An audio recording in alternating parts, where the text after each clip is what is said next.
Imagine standing at the cliff edge, the wind whispering secrets in your ear. You are scared to take that leap, and yet you're very sure you can't stay where you are. What's holding you back? Is it fear? Is it doubt? Or it's something else?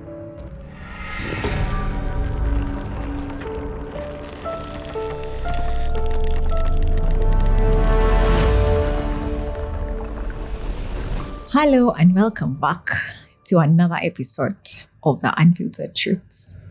I'm your host, Sandra, and I'm here to talk about a conversation regarding starting over, the art of starting over. But before we get started, I want to say thank you to the OGs and OBs that have been here since inception. Thank you so much for your love and support. To those that are engaging with our content, watching, liking, commenting, and sharing, thank you so much. But you should be subscribed. Yeah. The new people, you're welcome here. If this is a kind of community you believe you'll learn from, please join us. Let's grow together. Don't forget to subscribe. Yes, where was I? Starting over. So before we start over, there's an honest truth to it. It's very difficult to actually get started. And I want to share a personal story of what happened when I did eventually get started or started over. So I was at a place of work, and in my department, we were 3 ladies. Myself and some lady, Sue, and then some other colleague, heavily pregnant woman. So Sue decides to resign, probably for a better job or greener pastures. I don't know. Are they even green pastures? Or it's just a cycle of the same things, just different organizations. So I was on leave, and one day, I'm just all over the place doing my own things. My boss calls and she's like, I demand that you show up at work in the next hour. She didn't just demand, but even the tone was rude. So I asked why. Before I could even get a response from her, she's like, if you don't show up, you'll face consequences. So I'm there thinking, I see an email popping up and telling me, if you don't come, your place is going to be forfeited. In fact, she was like, just stay where you are. But I mean, she didn't give me time to respond.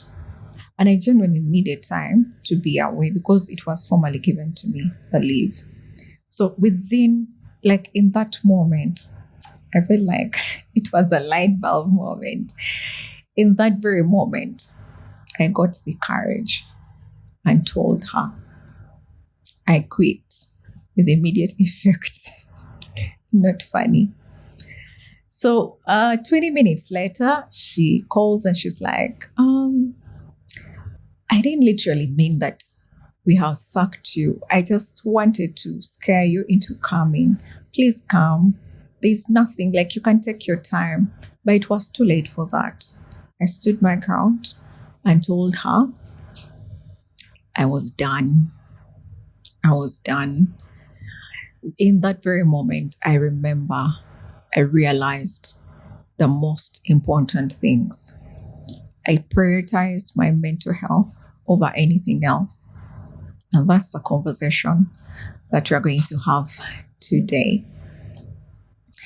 So usually, what happens to our brains when we face such scenarios? That kind of high-stakes moment triggers a very real physical reaction. It's not just in our heads, it's in our brains. And I know from the science bit of it that the key players that contribute to this reaction. The first one is the amygdala. It's a part in the brain. And in this case, it acts like an alarm system, yeah? Like, like back in the day when let me say in the ancient times when you're watching the movies, when one group goes to attack the other, usually at the entrance, there's a big bell or a gong. So when someone sees the enemy coming, they knock it or shake it. Anyway, so that's how the amygdala works. So when it perceives threat, even if it's something like an embarrassment, it will signal danger to the brain. And then the body will be flooded with cortisol, a stress hormone. So now the body will start to react. So usually, sometimes maybe it's a little too sensitive that it even reacts where it shouldn't be reacting. Yeah. So that's what the amygdala does. Maybe you can look at it like a smoke detector in your house. It's supposed to protect you. But sometimes when it just blow drying your hair, it will perceive that, something is wrong and it will just go off. So that's the same thing that happens with the amygdala. The other player is what do we call it? It's the default mode network. Now that one is like a soundtrack in the background of your brain.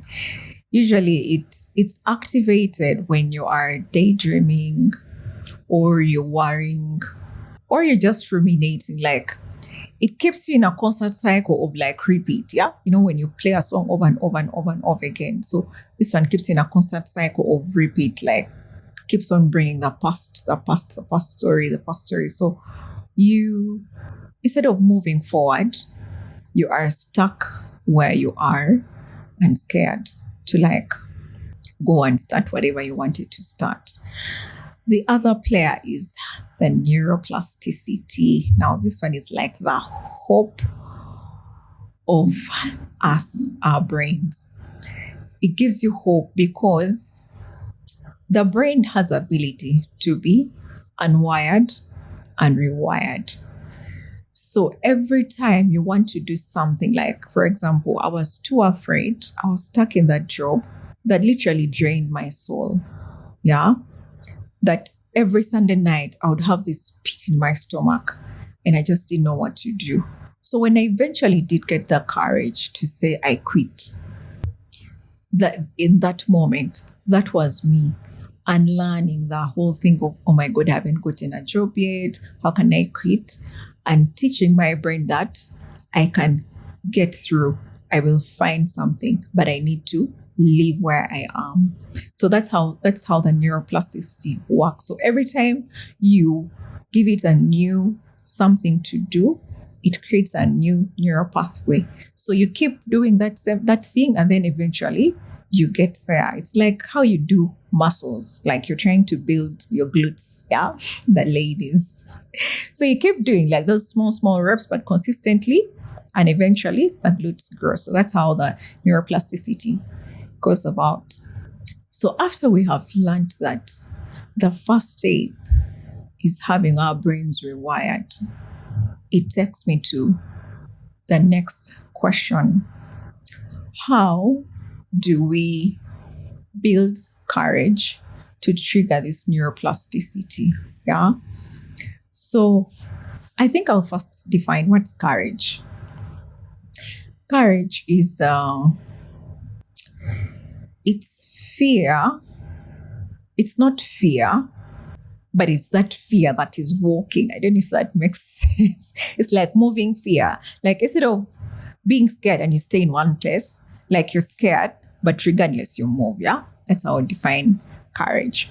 So usually if you want to build that courage and trigger our neuroplasticity, you start small, what I would call micro courage. Like you start small.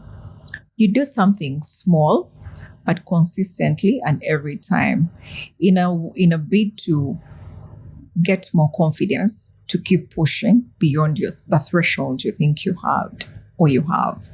So that's what you do. And yeah, micro courage is very important. So while you are at that, you need to know that you can have things like, okay, when you're doing the small steps, you can start maybe with the what I call it the 5-second rule, because if you want to do something, it should take you 5 seconds to have it already done. Like, let me say, in that moment when my boss said, if you don't show up, you'll face consequences. Like, I just needed to count one from 5 backwards. 5, 4, 3, 2, 1, I quit. Like, by the time you're finishing, getting to the lowest number, you're actually moving into that direction that you want to go to. Not you saying, oh my God, you get the instinct and then you don't move within those seconds, because the brain acts within those seconds. And if you don't, it will drop the instinct. Yeah. So 5-second rule contributes to your micro courage. The other one would be, you need to redefine your first step. Like, what does this first step look like? Yeah. For example, the goal shouldn't be you having a new career. Yeah. Because, that's like the summit of a mountain. You start small, like maybe you spend some minutes, you do research on what you want, what's your career path, where do you want to go, do you fit into those organizations? Like, don't just wake up and be like, okay, now today I'm coming from a medical part and boom, I want to be this. Yeah. Because even it's like a marathon. You don't just get to the end point.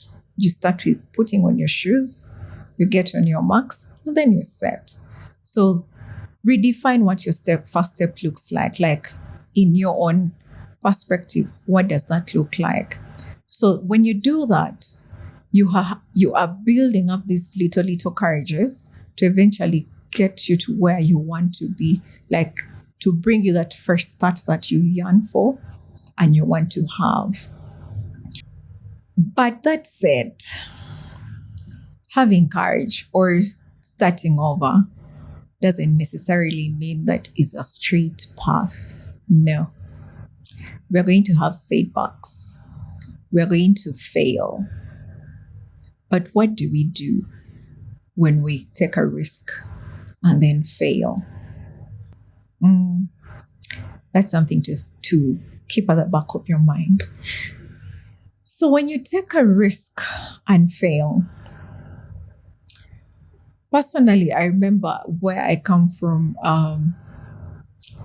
Many people would say, if you failed, that's the end of your story. But I want to tell you here and now, failure doesn't necessarily mean that you're doomed or you've reached the end of whatever it is that you were trying to do. That should be like feedback for you to press pause, rearrange yourself or reorganize yourself, and then pick up from where you left off. I think the concept is that concept of failing forward. Like, every time you fail, look at the setback as feedback, but then keep pushing. Yeah. So when we take risks and fail, but then keep moving forward, it really, really builds this profound transformation within us, which isn't just from external change, but also internal change. Yeah. And starting over gives you the benefit is that it shows you layers of you that you actually didn't know existed. And that's a good thing.